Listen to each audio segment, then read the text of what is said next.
ಬಂದಾಗ ಅದು ತಾನಾಗಿ ಆಗತ್ತೆ. ಒಂದು ವೇಳೆ ಆಗದೆ ಇದ್ರೆ ವಿರಾಗಿನಿ ಅಕ್ಕ ಮಹಾದೇವಿಯಂತೆ ನಾನು ಹಾಗೆ ಇದ್ದು ಬಿಡ್ತೀನಲ್ಲ.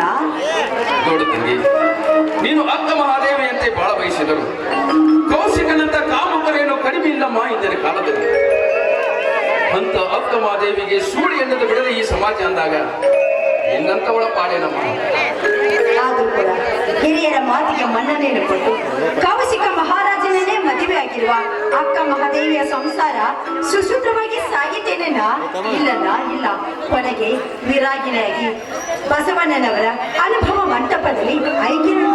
ಅದೇ ರೀತಿಯಾಗಿ ಸತ್ಯವಾನ ಹೆಂಡತಿ ಸಂಜೆ ಸಾವಿತ್ರಿ ಅವಳಂತೆ ಮದುವೆಯಾಗಿ ಮೊದಲ ದಿವಸವೇ ಗಂಡನನ್ನು ಕಳೆದುಕೊಂಡು ವಿಧವೆ ಆಗಬೇಕು ಅಂತ ನನ್ನ ಹಣೆಯಲ್ಲಿ ಬರ್ತಿದ್ರೆ ಅದನ್ನು ತಪ್ಪಿಸುವುದಕ್ಕೆ ಯಾರಿಂದಲೂ ಸಾಧ್ಯವಿಲ್ಲಲ್ಲ, ಯಾರಿಂದಲೂ ಸಾಧ್ಯವಿಲ್ಲ.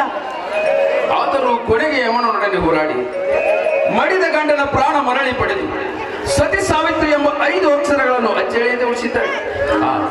ಅದರಂತೆ ಆಗದಿದ್ದರೂ ನೀನು ಮರು ಮದುವೆ ಮಾಡಿಕೊಂಡು ಈ ಜಗದ ಜನರಲ್ಲಿ ನೀನೊಬ್ಬಳು ಮುತ್ತೈದೆಯಾಗಿ ಬಾಳಿ ಹೆತ್ತ ಮನೆಗೆ ಕೀರ್ತಿ ತರಬೇಕೆನ್ನುವುದೇ ನನ್ನ ಆಸೆ ಮಾಡಿ. ಅಣ್ಣ, ಆ ಕಾಲಾದ್ರೂ ಬರ್ಲಿ ಬಿಡು, ಯಾಕೆ ರೀತಿ ಯೋಚನೆ ಮಾಡ್ತಾ ಇದೆಯಾ? ಅದು ಅಲ್ಲದೆ ಇವತ್ತು ನಾನು ದೇವಸ್ಥಾನಕ್ಕೆ ಹೋಗ್ಬೇಕು.